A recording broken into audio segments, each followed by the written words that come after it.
डीग में मुख्यमंत्री भजनलाल शर्मा ने नए साल के पहले दिन अपनी आध्यात्मिक शुरुआत की। सुबह वे मुकुट मुखारविंद मंदिर पहुंचे और परिवार सहित पूजा अर्चना की। इसके बाद श्रीनाथ जी मंदिर में उन्होंने पंचामृत अभिषेक किया, साधु संतों को प्रसादी ग्रहण कराई।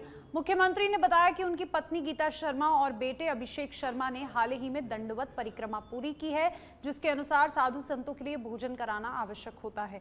इस अवसर पर साधु संतों को भोजन के साथ दक्षिणा कंबल भेंट किए और इसके बाद मुख्यमंत्री ने बाल भोग प्रसादी ग्रहण की और इस दौरान उन्होंने भरतपुर और डीग प्रशासन के अधिकारियों के साथ बैठक की और लोगों ने नए साल की शुभकामनाएं प्राप्त उनसे की और बैठक के बाद मुख्यमंत्री जयपुर के लिए हेलीकॉप्टर से रवाना हुए।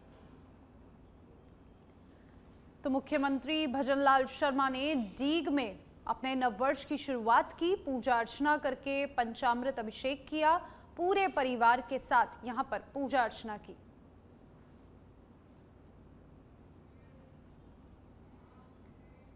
और जयपुर से बड़ी खबर है, राजस्थान भाजपा महिला मोर्चा के प्रदेश अध्यक्ष की हुई घोषणा। राखी राठौड़ बनी भाजपा प्रदेश महिला मोर्चा की अध्यक्ष। राखी राठौड़ को मिली भाजपा में बड़ी जिम्मेदारी। भाजपा प्रदेश अध्यक्ष मदन राठौड़ ने की नाम की घोषणा और राखी राठौड़ को यहां पर भाजपा प्रदेश महिला मोर्चा की अध्यक्ष बनाया गया है और राखी राठौड़ के नाम की घोषणा की है बीजेपी प्रदेशाध्यक्ष मदन राठौड़ ने। और भाजपा प्रदेश अध्यक्ष की ओर से राखी राठौड़ का नाम राजस्थान महिला मोर्चा की प्रदेश अध्यक्ष, मोर्चा अध्यक्ष के रूप में सामने आया और राखी राठौड़ को मिली भाजपा में बड़ी जिम्मेदारी।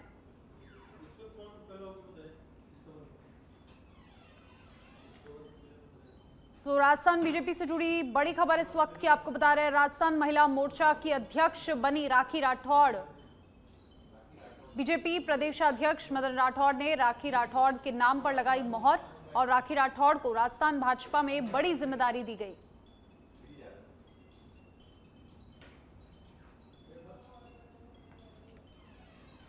तो राखी राठौड़ बनी भाजपा प्रदेश महिला मोर्चा की अध्यक्ष और राखी राठौड़ को भाजपा में बड़ी जिम्मेदारी मिली है।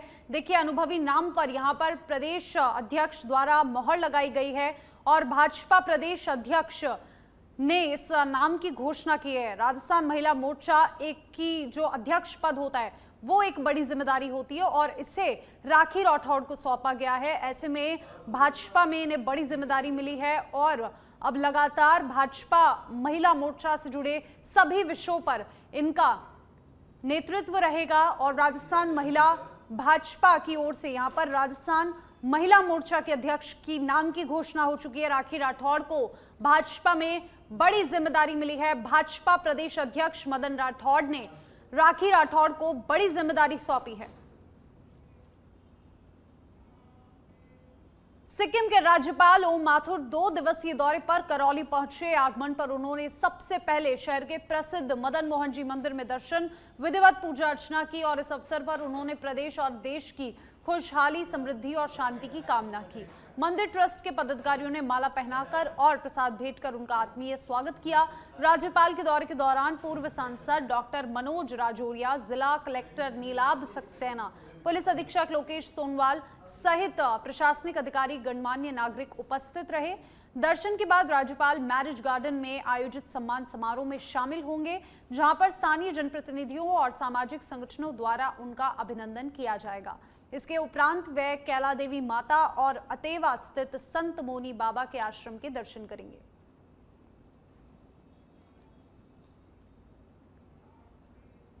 सवाई माधोपुर के रणथंभौर से खबर है। प्रियंका गांधी वाड्रा परिवार का रणथंभौर में विश्राम, यहां पर तीसरा दिन विश्राम का, दूसरी पारी में रणथंभौर नेशनल पार्क का भ्रमण।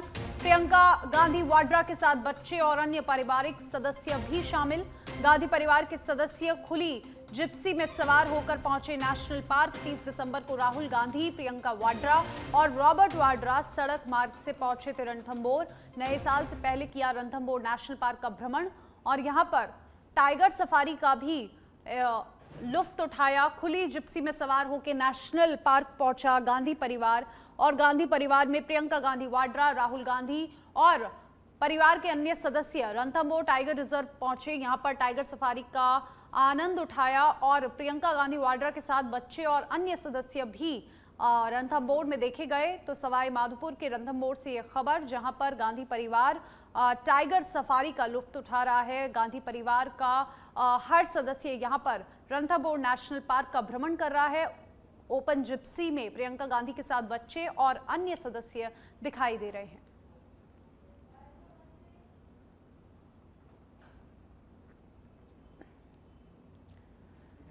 तो रणथंभौर में वाड्रा परिवार का दौरा, दूसरी पारी में रणथंभौर नेशनल पार्क का भ्रमण करते नजर आए गांधी परिवार के सदस्य। प्रियंका गांधी वाड्रा के साथ उनके बच्चे और परिवार के अन्य सदस्य टाइगर सफारी का लुत्फ उठाते हुए नजर आए और यहां पर वाड्रा परिवार ने रणथंभौर का भ्रमण किया। और आज रणथंभौर में उनका तीसरे दिन भी प्रियंका गांधी वाड्रा के साथ उनके बच्चे और अन्य सदस्य नजर आए।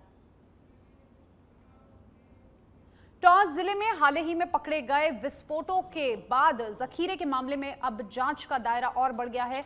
150 किलो अमोनियम नाइट्रेट बरामद होने के बाद एनआईए और आईबी भी सक्रिय हो गई है।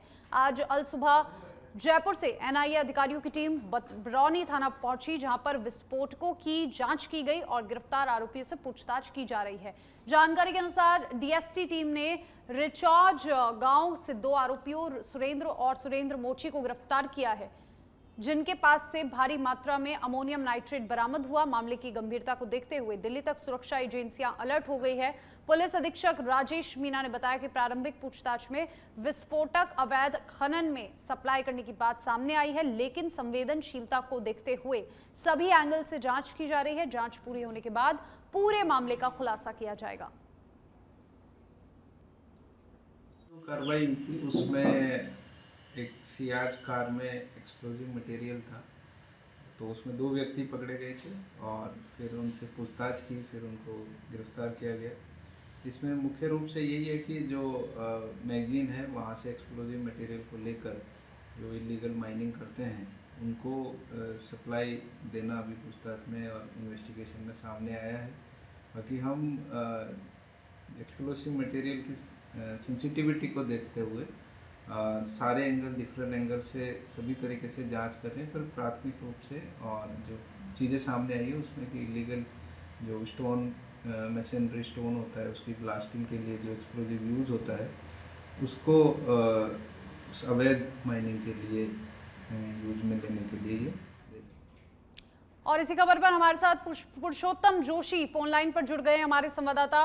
पुरुषोत्तम, भारी मात्रा में अमोनियम नाइट्रेट पकड़ा गया है और कई दिल्ली तक जांच एजेंसियां जो है वो अलर्ट मोड पर आ गई है। फिलहाल एनआईए और आईबी की जो ये इस मामले में एंट्री हुई है, क्या कुछ जानकारी फिलहाल खुलकर सामने आ रही है?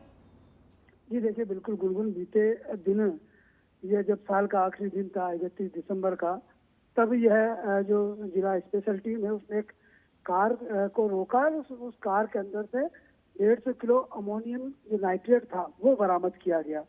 इसके बाद जब सूचना अधिकारियों तक पहुंची तो जो एनआईए की टीम है जयपुर की, वो एनआईए की टीम आज सुबह बरौनी पुलिस थाने पहुंची। आईबी की टीम है वो भी, उनके भी कुछ अधिकारी वहां मौजूद थे। इस दौरान उन्होंने जो अमोनियम नाइट्रेट के साथ जो अन्य विस्फोटक हैं उनकी भी जांच पड़ताल की और जो गिरफ्तार आरोपी हैं उनसे भी पूछताछ की। फिलहाल जो पुलिस अधीक्षक है राजेश मीना, उन्होंने इस पूरे मामले को लेकर जानकारी दी और साफ तौर पे कहा है कि किसी भी तरीके की घटना को लेकर पुलिस लगातार चौकस और चौकन्ना है। इस पूरे मामले को लेकर जब अब एनआईए की भी एंट्री हुई है, हालांकि पुलिस अधीक्षक ने ये साफ कह दिया है कि फिलहाल मामला जो है एनआईए को नहीं दिया है। हालांकि जो एनआईए की टीम है वो इस पूरे मामले को लेकर दिल्ली में जो विस्फोट हुआ था उससे तार जोड़कर इस पूरे मामले को देख रही है। लेकिन अभी फिलहाल ये मामला अब तक पुलिस की जो जांच और शुरुआती पड़ताल है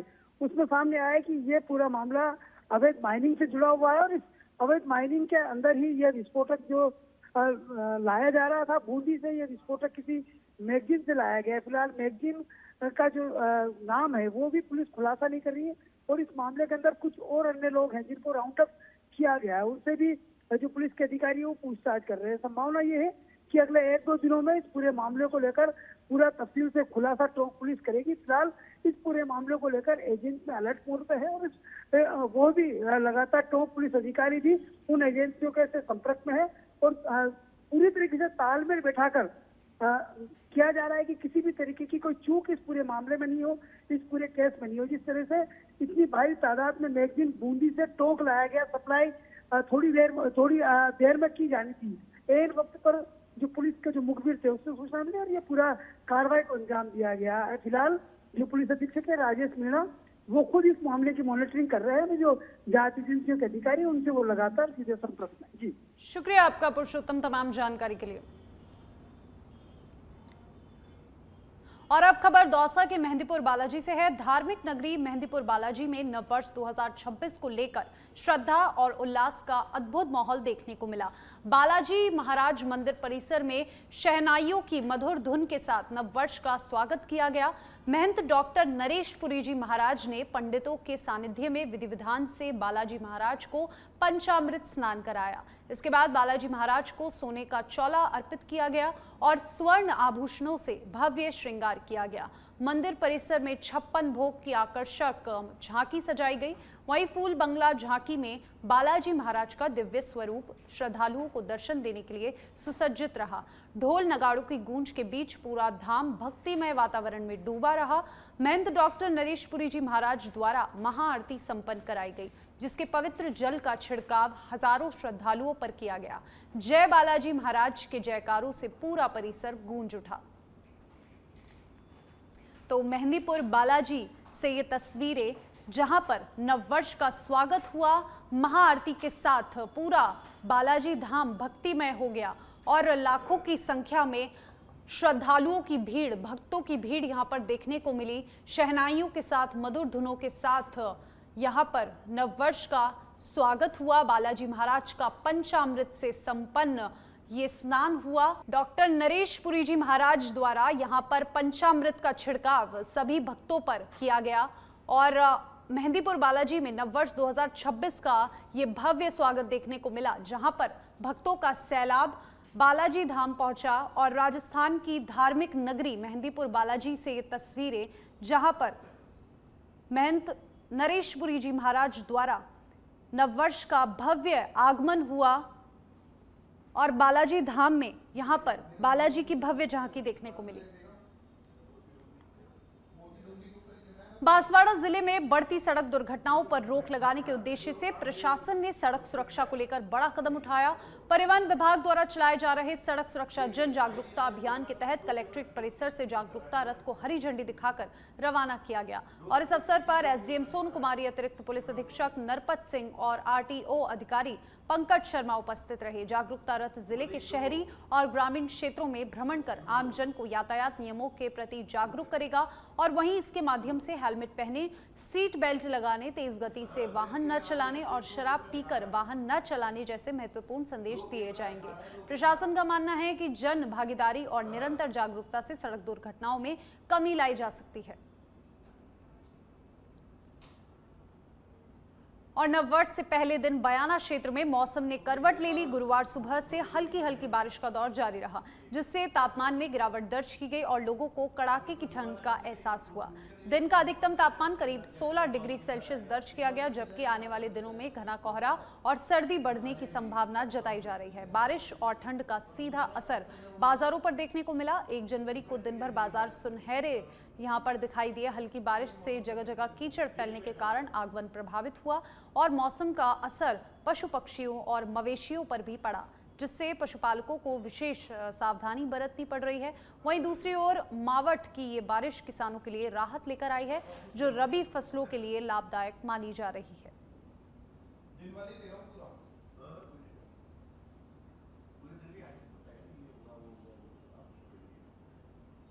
भरतपुर के बयाना से एक खबर, जहां पर मौसम ने करवट ली, हल्की मावठ से तापमान में गिरावट दर्ज। बाड़मेर जिले के शिव थाना क्षेत्र में सड़क हादसे के बाद चल रहा धरना आखिरकार समाप्त हो गया। निजी कंपनी की बोलेरो से टक्कर लगने के बाइक सवार जबर सिंह की मौत के बाद परिजन मोर्चरी के बाहर धरने पर बैठे थे। दरअसल बुधवार शाम शिव थाना क्षेत्र में झांफली गांव के पाबू नगर में तेज रफ्तार बोलेरो ने बाइक सवार जबर सिंह को टक्कर मार दी। गंभीर रूप से घायल जबर सिंह ने बाड़मेर जिला अस्पताल में इलाज के दौरान दम तोड़ दिया। हादसे के बाद बोलेरो चालक वाहन लेकर फरार हो गया और घटना के बाद मृतक के परिजनों ने कंपनी पर लापरवाही का आरोप लगाते हुए शिव विधायक रविंद्र सिंह भाटी और भाजपा नेता स्वरूप सिंह राठौड़ के नेतृत्व में धरना शुरू किया। पुलिस और प्रशासन की मौजूदगी में हुई वार्ता के बाद कंपनी ने मृतक की पत्नी को 35 लाख रुपए की आर्थिक सहायता और 15,000 रुपए प्रति महीना पेंशन देने पर सहमति जताई। सहमति के बाद धरना समाप्त हुआ। परिजन पोस्टमार्टम कराकर शव उठाने के लिए राजी हो गए और रामसर के मानाराम गर्ग ने बताया कि रिपोर्ट के आधार पर मामला दर्ज कर कानूनी कार्रवाई की जाएगी।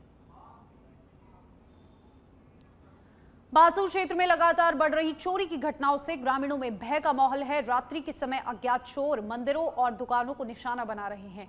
ताजा घटना ग्राम पंचायत सबलपुरा क्षेत्र की है, जहां पर शिव मंदिर से तांबे का कलश और किसानों के खेतों से तार के मंडल व पानी की मोटर चोरी कर ली गई। चोरी का सामान जंगल में फेंका मिला, जिससे ग्रामीणों ने देखकर तुरंत पुलिस को सूचना दी।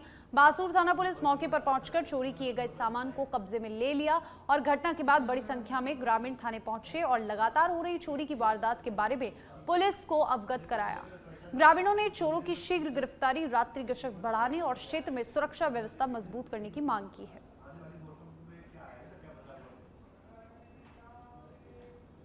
अजमेर जिले में अवैध मादक पदार्थों के खिलाफ चलाए जा रहे विशेष अभियान के तहत केकड़ी शहर थाना पुलिस को नए साल पर बड़ी सफलता मिली है। जयपुर रोड पर कल्याणपुरा धुवालिया के पास से पुलिस ने 150.640 किलो डोडा पोस्त और तस्करी में प्रयुक्त एक रिफ्ट कार भी जब्त की है।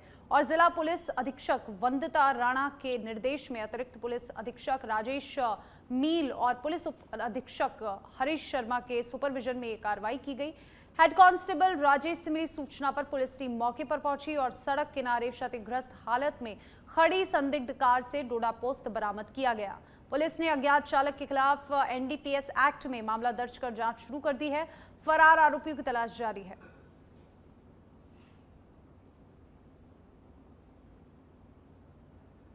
तो अजमेर से एक खबर, जहां पर नए साल पर मादक पदार्थों की बरामदी हुई और यहां पर शहर थाना पुलिस ने कई बड़ी संख्या में डोडा पोस्त के कट्टे बरामद किए। तस्करी में प्रयुक्त एक कार भी बरामद की है। पुलिस अधीक्षक वंदिता राणा के निर्देश पे नशे के खिलाफ ये बड़ी कार्रवाई की गई। हेड कांस्टेबल राजेश से मिली सूचना पर जांच मामले की गई। अजमेर में नए साल पर मादक पदार्थ से जुड़ा ये बड़ा मामला सामने आया।